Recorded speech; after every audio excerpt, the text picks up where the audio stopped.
Pokemon's main draw has always been its ability to catch and make any foe that you face a party member. However, have you ever noticed the pattern in how the Pokemon are distributed? Like, look at Pokemon you can catch before the first gym in Pokemon Red and Blue, then look at the Pokemon you catch before the first gym in Ruby and Sapphire. Mostly normal, flying and bug type. This is no mistake, as the typing Pokemon aren't exactly balanced, but they're not meant to be. Starter Pokemon in Red and Blue, although compared to each other in terms of power, are quite balanced. In terms of their utility in the story, Charmander is by far the hard mode of the game, almost to the point of frustration. Cheek High's theory of flow shows how they do this wrong. The challenge is too high when choosing Charmander towards the start, as there's no Pokemon around Brock's gym that can help you deal with Rock-type Pokemon. The only one that has access to a super effective move is Nidoran, which is a Poison type, which you wouldn't know gets a Fighting type at level 12 without prior knowledge, whereas Squirtle is the medium difficulty. He falls more into how this flow should work, getting you past Brock's gym with ease, however, requiring the player to develop their skills and build a team appropriate for the next gym, being a water type, with Bellsprout or Oddick being near Misty's gym, which can deal super effective damage, making this part easier for the player if they can adapt their team appropriately. Then Bulbasaur makes the start of the game boring almost. You can trounce the first two gyms, and by that point, due to its level and resistance to electricity, your Bulbasaur, or maybe even a Venusaur by this point, could take out Lieutenant Surge. This can make the game rather boring and sort of removes what makes Pokemon so fun, the ability to capture these creatures and overcome challenges. As you can tell, this didn't exactly work in Red and Blue. And then in Pokemon Gold and Silver, they just sort of dropped the attempt, making the starting gym a flying type, so none of the starters were particularly helpful, making the aim to get a Mareep near the first gym, or get a Geodude in a nearby cave. But, or by exploring the gym town, you could also find that somebody was wanting to trade an Onix. This was another option to take it down and also rewarded the player for exploring the town, rather than just going straight to the gym. Then during the next attempt in Ruby and Sapphire, that seemed to go quite well. The Fire-type hard mode, being Torchic, evolved into a Fighting type in Combusken. This made it so, although you still took super effective damage from the first Rock-type gym, it also meant that you could deal out super effective damage as well, so it was still harder but wasn't completely frustrating. Also making the second gym not weak to grass made it so grass type wasn't far too easy. The types in Pokemon aren't exactly balanced. Like, when you see a dragon type Pokemon, you know it's going to be pretty powerful. Not only is this because they tend to have pretty good base stats, it's also because they're only weak to other dragons and ice types. And ice types tend to be rather fragile, so the powerful dragons can usually just power straight through them. Having a look at pseudo-legendary Pokemon, those being the Pokemon that have stats that rival legendary Pokemon, with their stats being at least 600 or over, all but two of these Pokemon are dragon types. Same goes for the legendary Pokemon themselves. They tend to be either dragon or psychic type. The reason this is relevant is because those two types are rather well known for their expansive move pools, so they tend to have access to moves of other types. For example, dragons tending to have access to Flamethrower, which combats their ice weakness, and psychic types tending to have access to Focus Blast, which can combat their dark weakness, or ghost type moves to combat, well, other ghosts. These types of Pokemon aren't usually found towards the start of the game, and even if they are, they tend to be because something's in place to make them harder to catch. The basic one being they just have a lower capture rate and you're less likely to successfully capture them. But there are other things in place, such as Abra only knowing Teleport, so catching it is rather difficult, as you can't weaken it to raise its capture rate. This happens again in Generation 2 with the legendary Dogtrio. It's available rather early on in the game, however they always run away from you, making their capture extremely hard, and even irritating. You can use Mean Look on these Pokemon, however your Pokemon are probably around level 25 to 30 at this point, and the dogs are level 40, and also the legendary Pokemon, so you risk getting blacked out from trying to fight them. However, if you do this successfully, you do have an extremely powerful addition to your team. When it comes to acquiring these stronger Pokemon, there's a higher risk and reward system. Mr. Sakurai, who is best known for creating the Super Smash Bros. Series at a GDC talk in 2015, talked about the simple act of walking near a Koopa is a risk, but has the reward of giving you a weapon if you manage to stomp on it to defeat other enemies. This applies to Pokemon as well. Much like in Mario how moving left and right and jumping up and down is a very basic action, fighting in Pokemon is also a very basic action.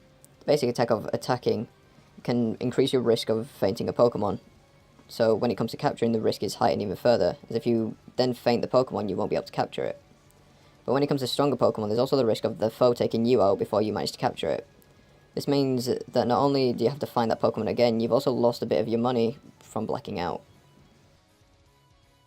In conclusion, capturing Pokemon can be very risky, especially when you combine the foe having a low capture rate, a recovery move so you have to constantly hit it and risk fainting it, and also the foe being rather powerful so you may get blacked out, which a few legendary Pokemon do have this combination, such as Mewtwo.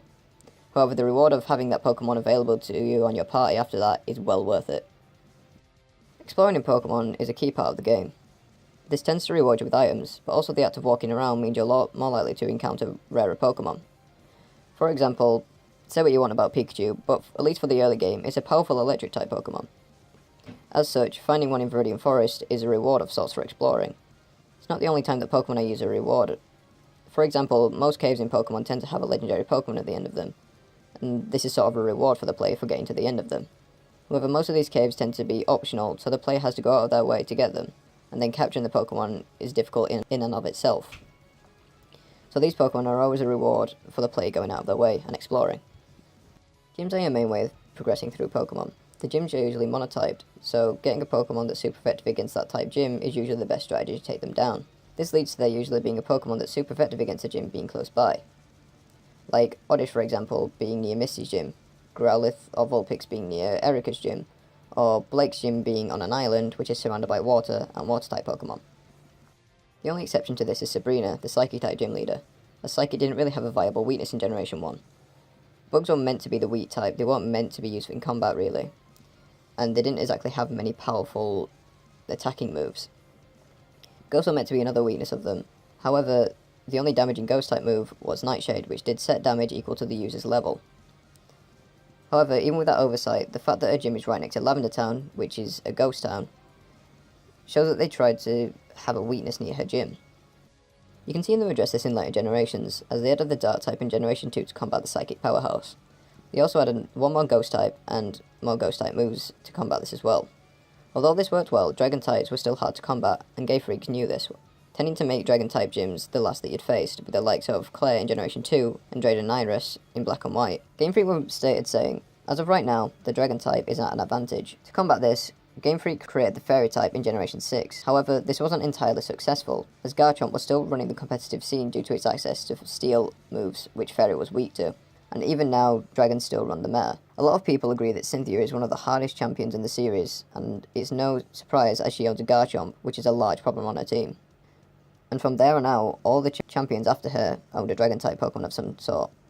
Even now, the Dragon types are the strongest type out there, and could do with some balancing. As time has gone on, Pokemon has become easier and easier, due to the more varied Pokemon being available, and changes like the EXP share, sharing EXP between everybody in the party rather than just the Pokemon holding it. As it got easier, some players weren't happy with this, so they began imposing challenges upon themselves, from simple things like not being able to use healing items, to restricting what sort of Pokeball you can use, to the things like monotype runs only allowing themselves to use a single type of Pokemon, to what a lot of YouTubers are doing now, a Nuzlocke. These come in many variants, but the base rules are, you can only capture the first Pokemon you encounter on a route. If a Pokemon fainted is declared dead and cannot be used again, either being released or put in a dead box. And Pokemon must be nicknamed to create a bond rather than just Rattata number 2647. These rules create a lot of challenge. Not being able to choose the Pokemon you get on each route means that you're stuck with what you get, and Pokemon being dead after fainting means that you have to be more careful not to let them die. It creates a lot of challenge for those who want it, but not forcing it on those that don't.